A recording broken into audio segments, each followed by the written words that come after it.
Well, I think populist parties have found the space to give themselves permission to talk in a way that sounds like it's truth-telling. And are they better storytellers? They are. I think they really are. And they've been allowed to be. So Nigel Farage could be a better politician than Keir Starmer? I think he's being allowed to be, and he actually is. He's a skilled communicator. He's a better storyteller than Keir Starmer. He's got a very clear story to tell, and he knows how to tell it in a way that is very charming to those people. I get so moved about what feels like almost the superhuman ability of some parents to forgive the person who harmed them the most in the world. Our guest today is James Graham, the prolific playwright whose works are coming together on film, TV and on the stage.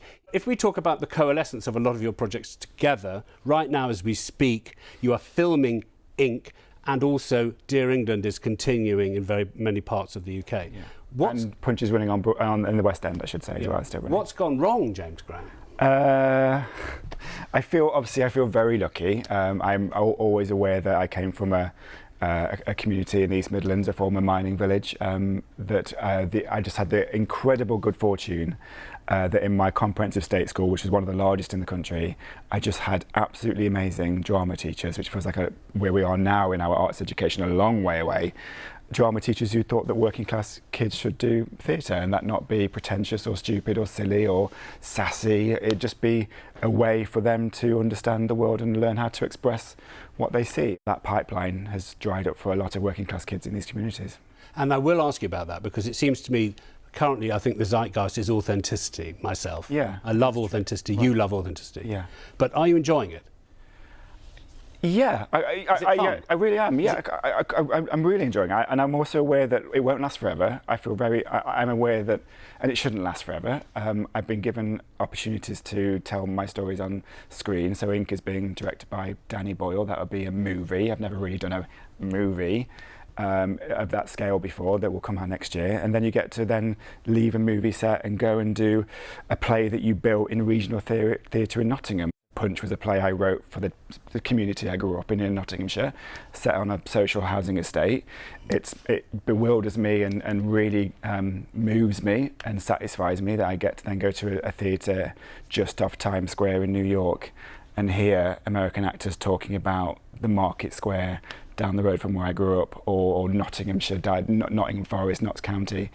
That's bizarre to me that that's just off Broadway, a few theatres down from Wicked, and I take that really seriously, because I want those stories to have as much a reach as those commercial stories also do. And I think that's what I meant when I said there's authenticity. It's not possible to imagine that would work unless someone in the process cared about it. Yeah. And I just wonder, when was the moment that you heard about a single punch killing a man on a night out that made you connect and also think it could be something that should be shared? I vaguely remember it because it was quite a big story locally in Nottingham, that the idea that a guy on a Saturday night had swung his fist and killed someone with one punch that he didn't know. The killer was Jacob Dunn, the person who died was James Hodgkinson. We hear a lot about young men at the moment. Are they in crisis? Are they not in crisis? He was a guy who grew up on a council estate, expressed himself often through violence and going out and drinking, and I experienced some of that growing up. And without meaning to, one Saturday night he thought his mates were in trouble. He charged into a group of people, swung his fist and accidentally killed this person. He went to jail, came out of jail, and after 13 months, and his parents, David and Joan, who are the most remarkable people, the parents of the victim, like a lot of victims, were feeling completely in the dark about their experience, as often happens, incredibly, when you think about it. Because Jacob pleaded guilty, they weren't given a victim's report. They wanted to know where the killer of their boy had come from. They wanted to know everything. Where his chaos had come from. So I think what a lot of people don't realise is if you don't get that day in court because that person pleads guilty, or a variety of factors, you get no information. So they spent years not knowing, why did that person throw the punch? Did he know the person? So they embarked upon a process of restorative justice, which is where the offender and the victims are put together, and they began talking to each other. And the end result of it, and it always moves me, and I try not to get upset about it because it's not my story, but it does move me. what happened essentially was that Jacob, as the perpetrator, had been let down by so many systems, from schools to the court system to jail. And if you speak to Jacob, he absolutely would have been one of those guys who went back into the reoffending cycle. He would have harmed somebody else and gone back to prison. What saved him was this process, which is a fraction of a couple of £100, and the forgiveness of the mother whose son he killed. And that shook him out of his cycle and his spiral. And he said he was going to try and be a better man, having taken the life of another man. Why wouldn't you be moved by that, James? I get so moved about what feels like almost the superhuman ability of some parents to forgive the person who harmed them the most in the world. And I also get moved about Jacob, who is a remarkable young man, who is now, because of that gift, because of that release that the parents gave him, he went on to get a PhD. He now works with the vulnerable young men in prisons and in schools. He's part of a campaign with David and Joan, the parents, to promote restorative justice and make sure that becomes a part of the criminal justice system. And it's all, it's all for the good. It looks like you're the chronicler of these issues now, which is masculinity, who the English are in particular, also class, and it does seem like you're the chronicler of them. But it seems like you wanted to be the chronicler of them. That's kind, but there's many chroniclers of it. We're so lucky in this country, actually, that we have so many. And I actually think it's part of our ecosystem of public subsidy, both in the broadcast media and in theatre, that means we have a training ground in this country, which you arguably get less of in America, which is more ruthlessly commercial. In the UK, you're allowed to develop your voice as a writer in profit-free risk. Why are these subjects interesting you? Why do you like masculinity as an issue? Why do you like class? Why do you like these eternal issues, do you think? I'm not going to say anything original here, but as we know, a lot of those spaces, whether it's social media or whether it's forums or anything else, are not engineered almost in their coding to be spaces of nuance, complexity, coming together. It's siloed thinking. I mean, let's take, for example, Dear England, with a manager who tried to encourage the team to work out what being English was. Yeah. And you have a scene with a cross of St George. Now, in the time since it's been written, the time that it's gone around the country, has the audience reaction changed to the unfurling of the English flag, as it's called? By the way, it isn't, but let's call it that for this.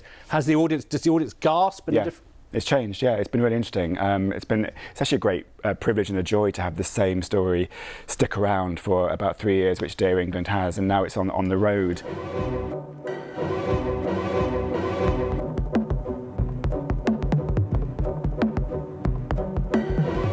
The tour hit its first venue pretty much the same week as the flags were going up on lampposts and the march was happening. And there was a brief conversation, very brief, about is this too provocative and how did the company feel? This is a diverse company who turned up in places where they saw flags up and wondered what the reaction would be. And of course that was a ludicrous concern to have, because as soon as Gareth unfurls it in the scene, there was a gasp, there was an intake of breath. There was about 1,000 people who went, that felt oddly provocative. Which didn't happen the first time. Which didn't happen 2 years ago. And then thankfully, and I give credit entirely to Gareth Southgate for this, using his language and his philosophy, the scene is about, I think he starts the scene by going, what is this? What does this flag mean to you? He's talking to his young players, whether that's Phil Foden from Stockport, Raheem Sterling, who was born in Jamaica. Why do we find this complicated, and what do we associate with this flag, and can we uncomplicate it in a very calm and inclusive and kind way? And they just unpack what your relationship to the flag is, why some people find it intimidating because of the way it can be weaponized, and why some people find it actually uncomplicated and a symbol of community cohesion. And you just have the power of theatre, to your previous question, unlike social media. We are all together. We are all together in space. Do you think that other populist parties are better at owning what the flag means? Well, I think populist parties have found the space to give themselves permission to talk in a way that sounds like it's truth-telling. And are they better storytellers? They are. I think they really are. And they've been allowed to be, because they are... and I understand why this has happened, but I think in mainstream politics, where in a never-ending information and news cycle, and in a really aggressive information space where people leap on things and it's relentless and you can get away with nothing, people have drawn into themselves and become incredibly protective and quite minimal and frustratingly simplistic about the language they can use. Whereas obviously if you're a populist on the outside, you can say whatever you want. So Nigel Farage could be a better politician than Keir Starmer? I think he's being allowed to be, and he actually is. He's a skilled communicator. He's a better storyteller than Keir Starmer. He's got a very clear story to tell, and he knows how to tell it in a way that is very charming to those people. The left is lucky, isn't it, that the arts is broadly on the side of the left. I mean, it's just for reasons we can't go into because we'll all be, I've got time. The anti-establishment urge in people who write plays and poems and music is strong. I mean, are you going to take Labour on? Of course, I'll have to, completely. My first play, major play at the National Theatre, This House, was about the Labour government in the 1970s. You're right, I haven't tackled the party that's currently in front of me, and I will confess, like a lot of people, I felt the appetite for that change that came after 10 years of, 14 years of Conservative government, and was really hopeful about the future change. So of course my mindset, which I have to be aware of, is, oh God, I hope they do well, I hope they achieve change. In the absence of radical change, which I think we need, in the absence of being ambitious and actually making significant impact and positive change to the country and people's lives, of course, I can't call myself a political playwright if I'm going to shirk it because they're more on my side than the other lot. What will it be called? Toolmaker? God, no, I'm sorry. Nice thanks. pitch. Let's call that draft one, and then let's just blue sky. That's so damning. That's so damning. Are you still the person you were that made the work that you did? I do think about this a lot, and I've been spending more time with my family and my old mates back in my former mining village. I hate that I call it a former mining village. It's going to be something else eventually, but at the moment, it's defined by its past. No, of course you change. People change, and I've been lucky enough to experience different worlds and people and cultures, and you're aware that of course that changes your perspective and your mindset. Having said that, and again, one of the reasons why I will always slightly defend my right as much as everyone's right to be telling political stories, socially minded stories, is because I'm aware that writers coming from the red wall, from post-industrial communities is really where, and I have a responsibility to use that and also to help find those other voices in the future. Is describing the British system, which is flawed, doesn't have enough money, people will come on and tell Newsnight there's not enough money. Yeah. But is that still better than the Broadway model? You speak to some Broadway people and trust them, but I would say so, yeah, unfortunately for my Broadway colleagues, it's certainly not perfect in the UK, and the spiraling cost of making a show but risk-taking is alive here, is it? We still have, both in the public subsidised sector, which means a lot of those regional theatres across the country, but also in the commercial sector, mainly the West End, there is still a tradition that goes back to probably we don't even remember, this idea of the right to fail. We take a risk. 3 of them won't quite work, but the 4th one, you'll get Warhorse, you'll get History Boys, you'll get Hamilton. Obviously, Hamilton was a Broadway show, but actually that came from the only rough model of public subsidy they have in But also, America. if you'd been in the pitch meeting, I mean, you were mocking me talking about Toolmaker, we would have gone, right, next.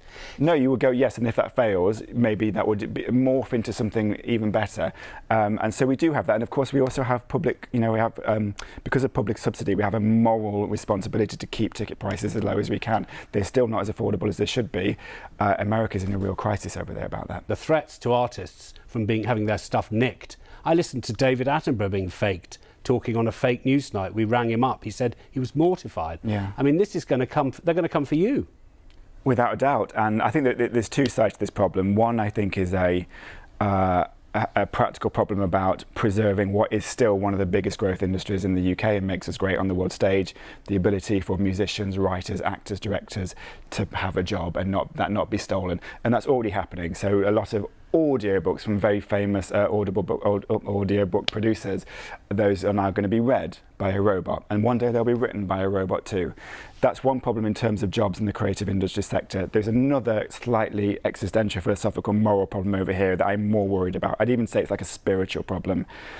In a country which has so many health, mental health, social problems, loneliness and isolation being one of the biggest problems in our nation. Like, we are not well both together and alone. I still have a romantic view that a television drama or a book or a song makes you feel less alone because it's been written by someone real, and you go, oh my God, they felt that and I felt that. And as I read or listen to that book in my bed, I feel connected to a continuum of existence, which may be one of the ways in which we heal all the social divisions that we currently have in this country. If that becomes code, then what's the point? James Graham, thank you very much. Thank you.